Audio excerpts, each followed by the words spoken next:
따라하겠습니다. 살아내고 살려내라. 살아내고 살려내라. 들리는 말씀들은 살아내시고 보여주시는 영혼들은 살려내실 수 있는 여러분들이 되시기를 간절히 바랍니다.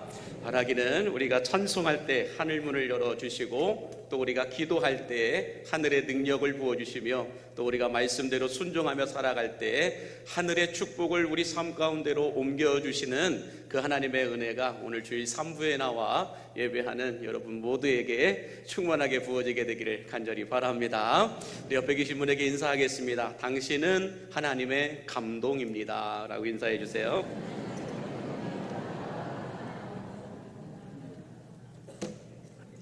되게 빨리 끝나네요. 한 번 더 해줄까요? 진짜입니다 라고 인사해 주시기 바랍니다. 네. 오늘 우리가 보았던 이 본문의 말씀을 좀 이해하기 위해서는 먼저 마태복음 5장에서 예수님께서 공생의 사역을 시작하시면서 첫 번째로 하셨던 설교가 산상수훈이라고 하는 말씀, 그 설교였는데, 이 산상수훈의 핵심 메시지가 있다고 한다면 무엇이냐면 너희는 세상의 빛이다, 너희는 세상의 소금이다 라고 하는 이 말씀이 핵심 메시지입니다. 그래서 너희는 세상의 빛이다, 소금이다 라고 하는 이 말씀을 현대신학적 관점으로 바꾸어서 말한다면 너희는 세상의 감동이다 라는 말로 바꾸어 사용할 수가 있습니다. 그래서 예수님은 이 세상의 빛과 소금에 대해서 마태복음 5장 16절에서 이렇게 말씀해 주고 있는 걸 볼 수가 있는데요, 같이 함께 보겠습니다. 이같이 너희 빛이 사람 앞에 비치게 하여 그들로 너희 착한 행실을 보고 하늘에 계신 너희 아버지께 영광을 돌리게 하라 라고 말씀합니다. 여기서 착한 행실을 보고 라고 하는 단어는 너희들의 감동을 보고 라는 말로 바꾸어 의역할 수가 있습니다. 다시 말해서 세상은 감동을 받을 때라야 하나님께 영광을 올려드릴 수 있다. 세상은 크리스천들의 감동을 통하여서 하나님께 영광을 올려드릴 수 있다라는 말이라고 말해도 틀리지 않을 것입니다. 여러분, 우리가 잘 알고 있듯이 이 사도행전에 기록된 초대교회가 세상으로부터 칭송을 받음으로 인하여 유례없는 대부흥을 경험하였다라고 하는 것을 성경은 기록하고 있는데, 그렇다면 이 초대교회 성도들이 어떤 감동을 세상에 주었기에 세상이 초대교회 성도들을 칭송하고 하나님께 영광을 올려드림으로 인하여 주께서 구원받는 사람들을 더하게 하셨을까? 어떻게 했길래 이 영적 부흥이 일어나게 되었을까? 그것은 딱 한마디로 초대교회 성도들이 세상을 감동시켰기 때문이다라고 말할 수 있습니다. 그 증거의 말씀이 사도행전 2장 44절에서 47절에 이렇게 말씀하고 있어요. 같이 함께 보겠습니다. 믿는 사람이 다 함께 있어 모든 물건을 서로 통용하고 또 재산과 소유를 팔아 각 사람의 필요를 따라 나누어 주며 날마다 마음을 같이하여 성전에 모이기를 힘쓰고 집에서 떡을 떼며 기쁨과 순전한 마음으로 음식을 먹고 하나님을 찬미하며 또 온 백성에게 칭송을 받으니 주께서 구원받는 사람을 날마다 더하게 하시니라. 아멘. 여러분, 성경에서 제일 되고 첫째 되는 계명이 뭐라고 말씀합니까? 하나님을 사랑하고 내 이웃을 내 몸과 같이 사랑하라. 이 말씀이 성경에서 제일 되고 첫째 되는 계명이다 라고 말씀해요. 그런데 오늘 우리가 보았던 이 사도행전 2장 44절에서 47절의 말씀이 똑같은 말씀이에요. 사람을 감동시키고 하나님을 감동시키라 라는 거예요. 이들은 사람을, 이웃들을, 성도들을 감동시키기 위해서 물건을 서로 통용하였다라고 말하고 있고, 또 서로의 필요를 따라 자기의 것들을 나눠 주었다라고 말씀하고 있고, 집으로 초대해서 함께 떡을 떼었고 날마다 마음을 같이하여서 성전에 모여서 하나님을 높여 찬양하며 예배하였다라고 말씀하고 있어요. 성도들을 감동시키고 하나님을 감동시켰더니 초대교회 안에 엄청난 부흥이 일어났다라고 말씀하고 있는 겁니다. 한마디로 초대교회 성도들은 실천하는 감동신앙을 통하여서 세상을 감동시킴으로 인하여 칭송을 받고 하나님께서 부어주시는 그 축복으로 인해 날마다 교회가 성장하고 성숙하고 부흥하는 것들을 보게 되었다라고 말씀하고 있습니다.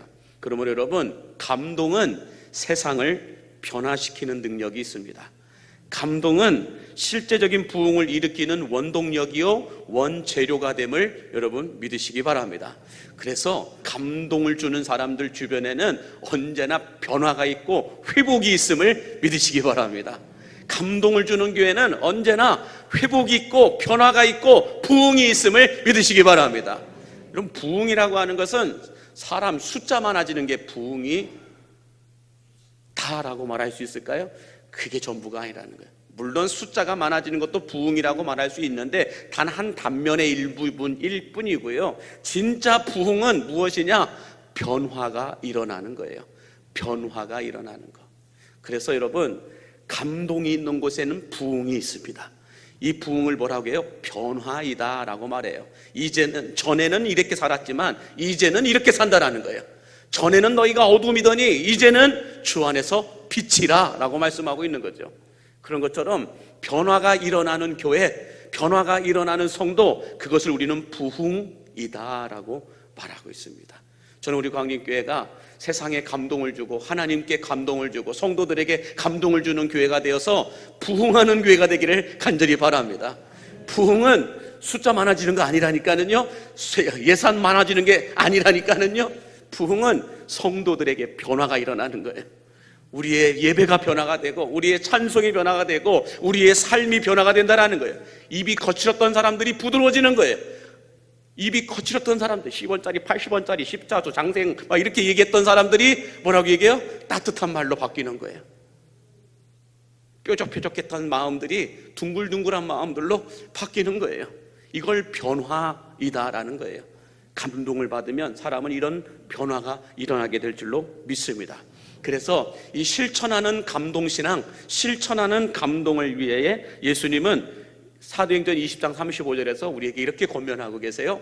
함께 같이 보겠습니다. 범사에 여러분에게 모본을 보여준 바와 같이 수고하여 약한 사람들을 돕고 또 주 예수께서 친히 말씀하신 바 주는 것이 받는 것보다 복이 있다 하심을 기억하여야 할지니라 라고 말하고 있어요. 이 말은 사도 바울이 여러분들 권면하고 있는 말인데, 사도 바울이 예수님의 말을 인용하여 말하고 말해요.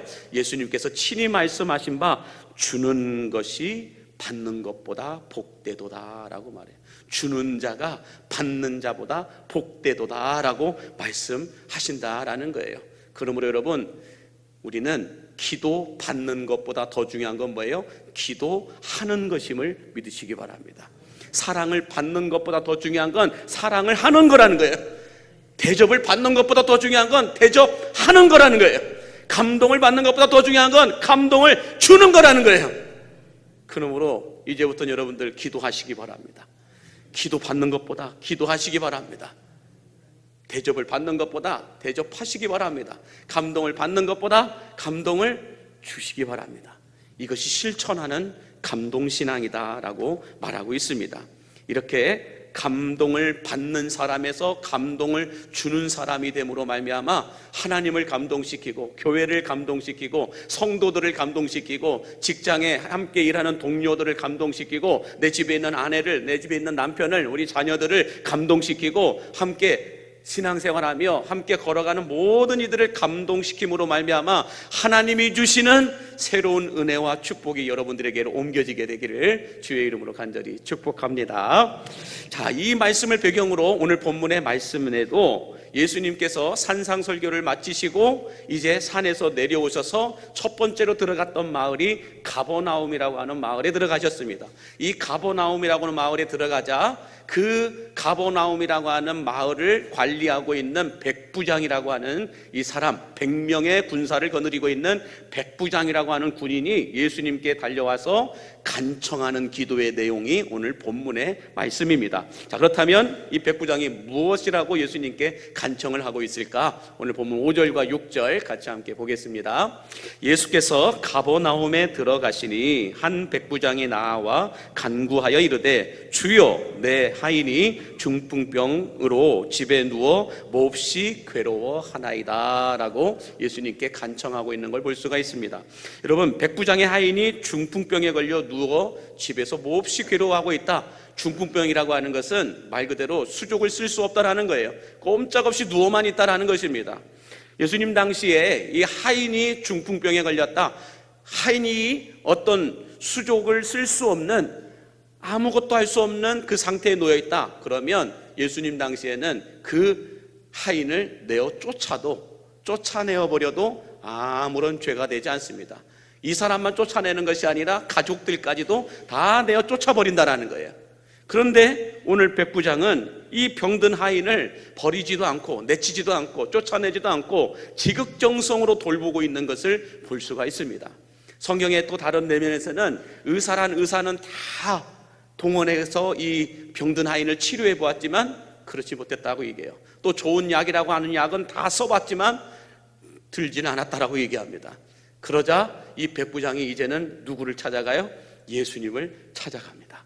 여러분, 백부장의 신분 정도 된다고 한다면 예수님에 대해서 이미 다 알고 있어요. 예수님이 어떤 사람인지 어떤 일을 행했는지 그 정도는 다 이미 소문과 소식을 통하여 들어 알고 있다라는 거예요. 그런 백부장이 예수님이 가버나움, 본인이 관리하는 마을에 들어오셨다라고 하는 말을 듣자마자 바로 예수님께 달려가서 내 하인이 병들어 있어 괴로워하고 있으니 내 하인을 고쳐달라라고 주님 앞에 간청하고 있는 걸 볼 수가 있습니다. 자, 그렇다면 백부장이 이렇게 힘쓰고 몸부림치며 애쓰는 모습을 보면서 가장 감동을 받았던 사람은 누구일까요? 병들어 누워있는 하인이에요. 병들어 누워있는 이 하인이 자기의 주인 백부장이 자기를 위해서 의사도 불러오고 좋은 약도 다 얻어오고 이것도 저것도 안 되니까 이제는 예수님께 찾아가서 예수님께 자기를 고쳐달라라고 기도하고 있다. 이 소식을 들었을 때 여러분, 이 병든 하인이 어땠을까요? 누가 봐도 병들어 누워있는 하인, 수족을 쓸 수 없는 하인이라면 나를 비롯해서 가족까지 다 내어 쫓아버려도 아무런 문제가 되지 않는 그런 시대 속에서 이렇게 별 볼 일 없는 이 하인을 살리기 위해서 내 주인이 저렇게 몸부림치며 뛰어다닌다라고 하는 그 소식을, 그 소문을 이 병든 하인이 들었을 때 여러분 어땠을까요? 숨이 멎는 듯한 감동이 아마 이 하인에게 있었을 거라는 거죠. 자, 여러분, 그러면 이 가버나움의 백부장이 과연 이 하인이 어떤 사람이었기에 이렇게까지 감동을 주는 걸까요? 굳이 이렇게까지 하지 않아도 그냥 하인에게 그냥 속된 말로 돈 몇 푼 쥐어져서 나가라고 하면 아무 문제가 없을 텐데, 그럼에도 불구하고 이 병든 하인을 어떻게든 낫게 하려고 수많은 시간 몸부림치면서 애쓰는 이 백부장의 모습을 보면서 과연 이 백부장에게 이 하인이 어떤 사람이기에 이렇게까지 하는 걸까? 이걸 갖고 우리가 좀 고민을 해봐야 된다는 거죠. 그렇다면 왜 백부장이 이 하인에게 이런 감동을 주었을까? 그 이유는 이 하인이 먼저 백부장을 감동시켰기 때문이다라고 말씀드릴 수 있는데요, 오늘 본문 9절에 보니까 백부장이 이런 말을 합니다. 시작. 나도 남의 수하에 있는 사람이요 내 아래에도 군사가 있으니 이더러 가라 하면 가고 저더러 오라 하면 오고 내 종더러 이것을 하라 하면 하나이다 라고 말합니다. 여러분, 이 말씀 속에서 무엇이 보입니까? 평상시 이 병든 하인이 주인을 위하여 어떻게 일했는지가 이 짧은 한 구절 안에 담겨 있다는 거예요. 여러분, 한번 백부장의 입장에서 한번 생각을 해보세요. 평상시에 이 병든 하인이 일도 제대로 하지 않고 요령 피우고 불성실하게 했다라고 한다면 아프지 않아도 쫓아냈을 거예요. 그렇지 않습니까? 맡긴 일도 제대로 하지도 않고 주인 눈만 피해서 이리저리 요령만 피우고 누가 보더라도 평도 좋지 않고 불성실하게 일했다고 한다면 여러분, 주인 입장에서 이 하인을 내버려 뒀겠어요? 아프지 않아도 병들지 않아도 그냥 내쫓았을 거예요. 그런데 정반대로 이 백부장 주인이 이 하인을 살리기 위해서 이렇게 노력하고 이렇게 헌신한다라고 하는 것은 무엇을 의미하는 걸까요? 이 하인이, 병든 이 하인이 평상시에 일반적인 일이 아니라 어떤 일을 맡겨도 감동적으로 했다라는 거예요. 그렇게 생각되어지지 않습니까? 어떤 일을 맡겨도 이 하인은 요령 피우지 않았다는 거예요. 오히려 주인이 생각했던 것보다 더 크게, 더 감동적으로 그 일들을 해냈다는 거예요. 시킨 일만 하지 않고 시키지 않은 일들까지 보이지 않는 곳에서도 정말 헌신하고 열심히 헌신하고 일했다라는 것을 이 주인이 알고 있었다, 모르고 있었다요? 알고 있었다라는 거예요. 그 일들을 보면서 이 주인이 하인을 보면서 감동을 받았다라는 거예요. 이 하인이 먼저 주인을 감동시켰다라는 거예요. 그러니 이 주인 입장에서 다른 사람은 몰라도 저 사람은 나가서는 안 된다, 다른 사람은 몰라도 저 사람은 병들어서는 안 된다, 이 마음이 있었다라는 거예요. 주인을 먼저 감동시켰다라는 거예요. 그러다 보니 이 하인이 병들었다는 소식을 듣고 이 주인은 어떻게든 이 하인을 살려내보고자 수단과 방법을 가리지 않고 애쓰고 힘썼다라는 것입니다. 그래서 여러분, 이 하인의 실천하는 감동신앙, 또 이 백부장의 실천하는 감동신앙을 누가복음 6장 38절은 우리가 너무 잘 알고 있는 말씀인데, 이 말씀을 제가 조금 다르게 의역을 해봤어요. 한번 누가복음 6장 38절 있는 대로 한번 읽어보겠습니다. 시작. 감동을 주라. 그리하면 너희에게 줄 것이니 곧 후히 되어 누르고 흔들어 넘치도록 하여 너희에게 감동을 안겨주리라. 너희가 감동을 주는 그 감동으로 너희도 감동을 도로 받을 것이니라. 할렐루야. 지금 이 말씀이 지금 이 병든 하인과 백부장의 관계를 말해주고 있는 거예요. 하인은 주인을 감동시키고 주인은 하인을 감동시킴으로 인하여 서로 도로 그 감동을 주고받고 있다라고 하는 것을 말씀하고 있는 겁니다. 바라기는 저는 평상시에 하인이 보여줬던 이 감동으로 백부장이 감동을 받고 또 백부장이 주는 이 감동으로 하인이 다시 감동을 받는 이 실천하는 감동신앙이 우리 광림교회에서 신앙생활하는 여러분 모두에게도 동일하게 나타나게 되기를 주의 이름으로 간절히 축복합니다. 그러므로 여러분, 우리가 무엇을 하든지 하나님을 감동시키고 성도들을 감동시키는 사역들을 해야 할 줄로 믿습니다. 식당 봉사할 때도 밥을 맛있게 만드셔야 돼요. 많이 만드는 것보다 맛있게 만드는 게 더 중요합니다. 어떤 사역을 하더라도 그냥 일반적으로 대충 하는 것보다 감동적으로 하는 게 하나님을 감동시키고 성도들을 감동시키라는 건 아니에요. 교회 오실 때도 여러분들 대충 오는 것이 아니라 그래도 조금 보면서 바르시고 오시고 머리도 좀 하시고 오시고, 그렇지 않다라는 게 아니에요. 그렇게 함으로 인해서 서로에게 감동을 주라는 거죠. 서로에게 감동을 주는 매너, 교양, 어떤 이 섬김을 통하여서 서로가 감동을 받고 하나님께도 예배할 때 여러분 어떻게 하셔야 돼요? 하나님이 감동을 받으실 수밖에 없게끔 우리는 예배해야 된다는 거예요. 찬송하는 것도 또 말씀을 읽는 것도 예배들을 드리는 자세들도 하나님이 감동할 수밖에 없는, 나에게 집중할 수밖에 없는 이 예배를 드려야 된다는 거예요. 이 앞에 서 있는 목사를 감동시키는 분들이 많아요. 이게 앞에서 설교할 때 보면은 저와 이렇게 아이 컨택을 하면서, 물론 제가 좀 죄송하긴 해요. 눈이 작아서 여러분들 저의 눈이 잘 안 보여서 좀 죄송하기는 하지만은 그래도 이 목사를 바라보면서 목사가 다 설교할 때 눈을 마주치면서 뭔가 알아들었다라는 마음으로 막 고개를 끄덕거려 주시는 분들이 있어요. 물론 고개를 숙이고 끄덕거리는 건 이건 아니죠. 그런데 눈을 서로 보면서 끄덕거려 준다는 것은 얼마나 목사에게 감동을 주는지 몰라요. 은혜가 된다라는 거잖아요. 아멘이십니까? 이렇게 됐는데도 아직도 안 해주시고 계십니까?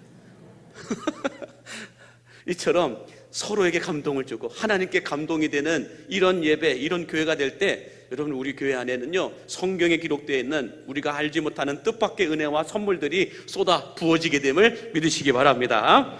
자, 이렇게 병든 하인을 위해 간청하는 백부장의 말을 듣자마자 예수님께서 어떻게 하셨을까요? 오늘 본문 7절에 보니까 바로 이렇게 말씀하세요. 이르시되 내가 가서 고쳐 주리라 라고 말씀합니다.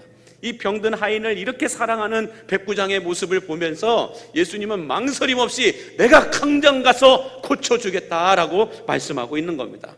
자, 그러자 백부장이 예수님의 이 말씀을 듣고 다시 실천하는 감동신앙을 통하여 예수님을 감동시키는 것을 볼 수가 있는데, 오늘 보면 8절과 9절 같이 함께 보겠습니다. 백부장이 대답하여 이르되 주여 내 집에 들어오심을 나는 감당하지 못하겠사오니 다만 말씀으로만 하옵소서. 그러면 내 하인이 낫겠사옵나이다. 나도 남의 수하에 있는 사람이요 내 아래에도 군사가 있으니 이더러 가라 하면 가고 저더러 오라 하면 오고 내 종더러 이것을 하라 하면 하나이다 라고 말씀합니다. 여러분, 백부장의 이 고백이 무슨 뜻이었기에, 어떤 메시지, 어떤 마음이 담겨 있었기에 예수님이 감동을 받으셨을까요? 첫 번째, 백부장이 했던 말이 뭐예요? 말씀만으로도 내 하인이 나을 줄을 믿습니다 라고 말하고 있어요. 이것은 예수님의 무엇을 인정하는 것인지 아세요? 예수님의 신성, 예수님이 메시아이심을 믿는다라는 거예요. 그냥 거기서 말씀만 하셔도, 거기서 말씀만 하셔도 내 하인이 나을 줄을 믿습니다 라고 말하는 것은 예수님의 어떤 전능하심, 예수님의 어떤 이 메시아 되심을 인정한다라는 거예요. 그 신앙을 고백하고 있는 거예요. 여러분, 이 고백을 백부장으로부터 들었을 때 예수님의 마음이 어땠을까요? 숨이 멎는 듯한 감동을 받았을 거예요.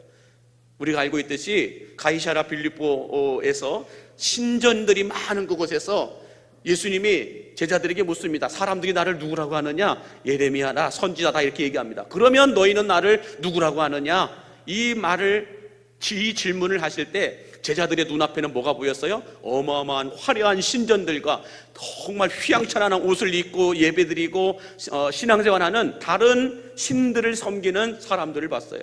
그런데 우리가 따르고 있는 예수님 보니까 볼품도 없어요. 가진 것도 없어요. 흠모할 만한 그 어떤 것도 아무것도 없어요. 그런데 그 예수님이 자신들을 향하여 너희는 나를 누구라고 하느냐라고 묻고 있는 거예요. 그때 베드로가 뭐라고 해요? 주는 그리스도시요 살아계신 하나님의 아들이시니다. 이 말을 듣고 예수님이 얼마나 감동을 했으면 천국 열쇠를 맡겨버려요. 지금 이와 똑같이 백부장이라고 하는 사람, 하나님을 안 믿는 사람이에요. 모르는 사람이에요. 이스라엘을 통치하는 강점기에서 들어온 백부장이에요. 그런 사람이 예수님을 향하여 말씀만 하옵소서. 그러면 내 하인이 낫겠나이다. 예수님의 메시아 되심을 인정하고 있는 거예요. 그 신앙을 고백하고 있는 거예요. 이 말에 예수님이 얼마나 감동을 받았을까요? 뿐만 아니라 두 번째로 이 백부장이 뭐라고 얘기합니까? 저도 남의 수하에 있는 사람이고 제 아래에도 군사가 있고 또 제 아래에 종들이 많이 있는데 제가 이래라 하면 이러고 저래라 하면 저러는 사람입니다. 저도. 이 말은 뭘까요? 당시 사회적 신분으로는 백부장이 예수님보다 높았어요. 나이적으로도 예수님은 이제 시부럽게 젊은 30살밖에 되지 않은 젊은 나이의 청년이었고, 이 백부장은 예수님보다 훨씬 나이가 많았던 사람이에요. 그런 백부장이 예수님을 뭐라고 얘기해요? 자신보다 높은 위치에 계신 분으로 여기면서 주님 말씀만 하셔도 내 하인이 병이 낫겠나이다 라고 하는 예수님의 영적 권위를 인정하는 고백을 하고 있는 거예요. 그래서 여러분, 이 쉽게 읽는 거룩이라고 하는 책을 쓴 존 C. 라일이라고 하는 목사님이 백부장의 이 믿음을 거룩한 삶이다라고 표현을 하고 있는데, 이 책에서 이 라일 목사님은 거룩한 삶이란 어떤 삶이냐 이렇게 설명을 하고 있어요. 같이 함께 읽겠습니다. 죄를 한 번도 짓지 않는 것이 아니다. 말씀을 하나도 빠짐없이 지키는 것도 아니다. 진짜 거룩한 삶은 하나님을 감동시키고 사람을 감동시킬 수 있는 실천하는 행동이다 라고 말하고 있어요. 이런 우리가 어떻게 섬기고 어떻게 나누고 어떻게 베풀고 어떻게 신앙생활을 한다는 거 모르는 사람이 어디 있어요? 하나님이 기뻐하시는 것이 무엇이고 하나님이 감동하시는 것이 무엇인지 모르는 사람들이 어디 있겠어요? 웬만하면 다 알고 계세요. 그러나 그것을 내 머릿속에 알고 있는 것으로 끝나는 것이 아니라 삶 속에서 실천하라는 거예요. 삶 속에서 실천하는 그 사람이 거룩한 삶을 사는 사람들이다라는 거예요. 거룩이라고 하는 것은 뭔가 모르게 손들고 랄랄랄랄랄랄 이렇게 있는 사람들이 거룩한 사람이 아니고요, 내가 알고 있는 하나님의 말씀을 살아내는 사람들이라는 거예요. 실천하는 사람이라는 거예요. 사랑을 하고 있으니까 사랑하는 거고, 용서하라 하셨으니까 용서할 줄 아는 사람들, 그 사람들이 거룩한 사람들이라는 거예요. 그러므로 여러분, 거룩한 성도는 교회에서 앉아서 기도만 하는 사람들이 아니에요. 교회에서 성경만 읽고 있는 사람들이 아니라는 거예요. 찬송만 부르고 있는 사람들이 아니라는 거예요. 이렇게 예배만 드리는 사람들이 거룩한 성도가 아니라요, 실천하는 감동신앙을 가지고 내 삶 속에서 일터에서 여러분들 일터에서 실천하는 삶을 살아가는 사람들이 거룩한 사람이라는 거예요. 교회에서 나와 예배 드리는 것만 거룩한 삶이 아니고요, 여러분 집에서 설거지하는 것도 거룩한 삶이에요. 왜 아멘 안 하세요? 성도들이 기쁜 마음으로 설거지를 하고 있는 것, 이것이 거룩한 삶이라는 거예요. 직장에서 기쁜 마음으로 내가 맡겨진 역할들과 업무들을 충성스럽게 감당해내는 것, 그게 거룩한 삶이라는 거예요. 식당 운영하시는 분들이 있다면 식당에서 식사를 맛있게 만들어내는 것, 그것이 거룩한 삶이라는 거예요. 여러분이 갖고 있는 직장에서 열심히 일하는 것, 아빠는 아빠로서의 역할, 엄마는 엄마로서의 역할, 자녀는 자녀로서의 역할을 성실하게 충실하게 감당해내는 것, 그게 거룩한 삶이라는 거예요. 교회 와가지고 무엇을 열심히 하는 것, 그것만이 거룩한 삶이 아니라 나의 삶의 자리에서 페이지마다 내가 성실하게 신실하게 충성되게 살아내는 것, 그게 거룩한 삶이라는 거예요. 그게 실천하는 감동신앙이라는 거예요.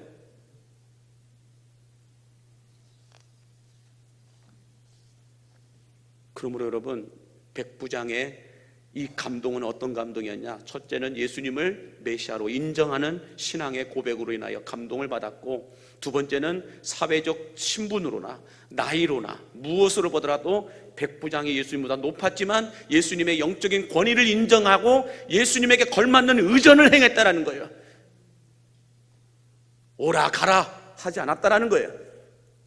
의전에 맞춰서 그냥 예수님, 거기서 예수님의 권위라면, 예수님의 어떤 이 위치라면 거기서 말씀만 하셔도 내 하인이 낫겠나이다.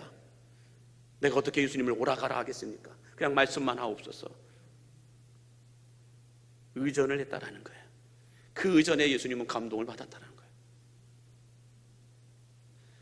하나님은 여러분, 교회 안에서 보여주는 거룩한 삶도 참 귀하고 아름다운 것들이지만 더 중요한 건 뭐예요? 여러분의 가정에서, 여러분의 삶의 자리에서 거룩한 삶을 살아가는 것, 그건 다른 게 아니에요. 평범하지만 성실한 거예요. 진실한 거예요. 정직한 거예요. 그것이 거룩한 삶이다라고 주님은 우리에게 오늘 말씀해주고 있는 겁니다. 마지막으로 백부장의 이 실천하는 감동신앙을 받은 예수님께서 어떻게 반응하셨을까요? 오늘 본문 10절과 13절 다 같이 함께 읽겠습니다. 시작. 예수께서 들으시고 놀랍게 여겨 따르는 자들에게 이르시되 내가 진실로 너희에게 이르노니 이스라엘 중 아무에게서도 이만한 믿음을 보지 못하였노라. 예수께서 백부장에게 이르시되 가라, 내 믿은 대로 될지어다 하시니 그 즉시 하인이 나으니라. 아멘. 여기 보니까 놀랍게 여겼다. 예수님이 백부장의 그 모습을, 그 행동하는 걸 보면서 놀랍게 여겼다는 것은 감동을 받았다는 거예요. 예수님께서 감동을 받으시니까 여러분 어떤 일이 일어나요? 하인이 즉시 낫게 되는 역사가 일어나요. 여러분, 이 말씀은 거룩한 욕심을 가지고 아멘 하시기 바랍니다. 오늘 할렐루야 찬양대가 아멘 아멘 아멘 외쳤잖아요. 할렐루야 찬양대만 하라는 소리 아니에요. 여러분들도 하라는 거예요. 이런 말씀은 여러분 아멘하여 여러분의 것으로 취하시기 바랍니다. 우리가 하나님을 감동시키고 예수님을 감동시키면 여러분 우리 안에 묶여있는 것들은 풀어지게 되어 있음을 믿으시기 바랍니다. 막혀있는 것들은 뚫어지게 될 거예요. 모든 질병은 떠나가고 사라지고 고쳐지고 깨끗하게 말씀을 믿으시기 바랍니다. 예수님을 감동시키면.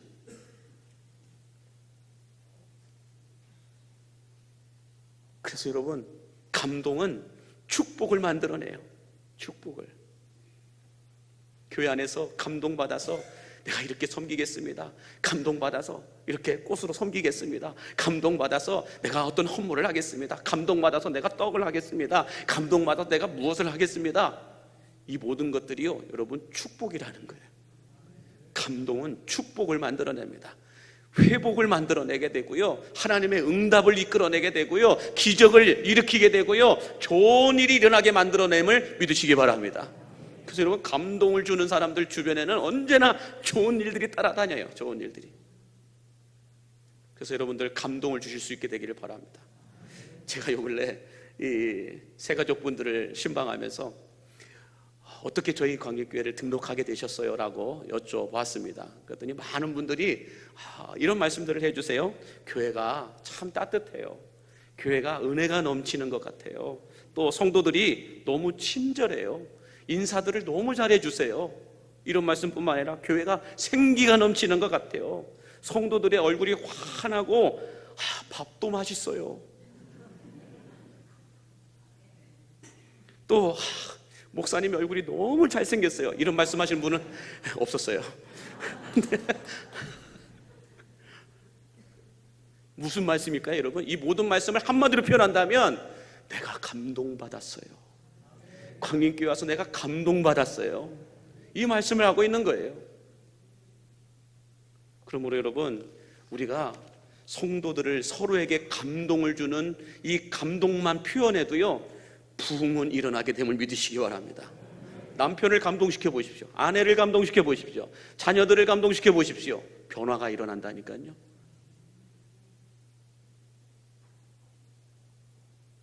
저녁에 조금 남편이 늦게 들어와가지고 밥 달라고 해도 알아서 해결하고 들어오지. 지금 시대가 어느 때인데 밥에 이때하고 밥 달라고 그래. 삼식이야? 이렇게 하면 안 된다는 거야. 탁 와서 밥 달라고 해도 뭐로 드릴까요? 한식일까요? 일식일까요? 그럴수일까요? 이렇게 하라는 거예요.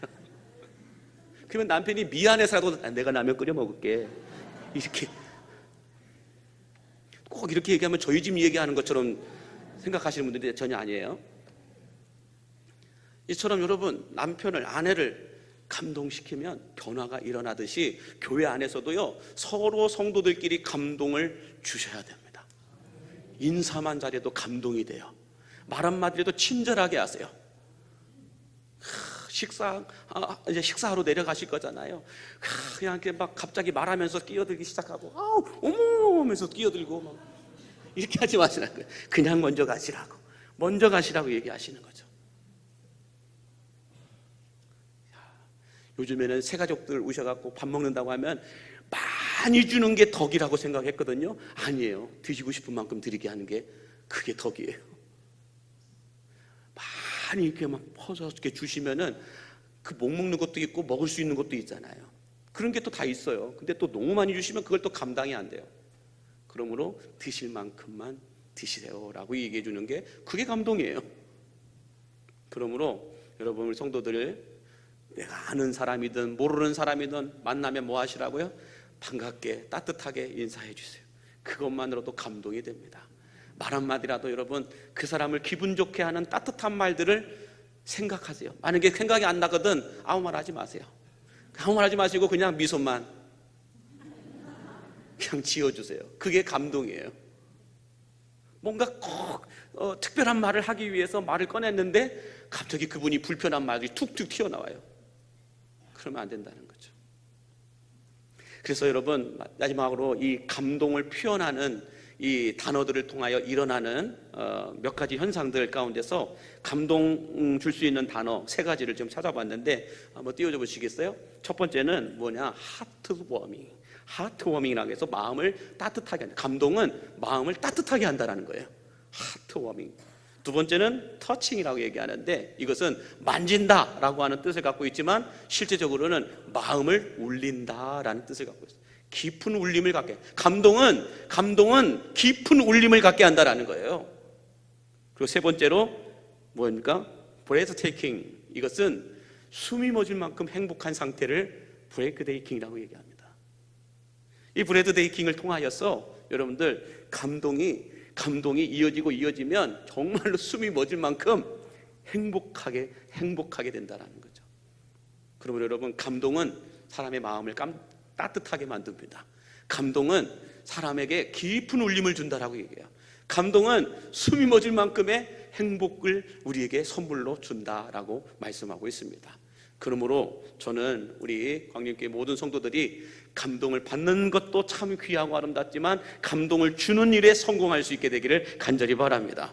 감동을 줄 때 하나님은 하늘의 축복을 우리의 삶 가운데로 옮겨 주실 줄로 믿으시기 바랍니다. 저는 이런 은혜가 이번 한 주간 동안에 감동을 주는 여러분들의 삶이 되시기를 주의 이름으로 간절히 축복합니다.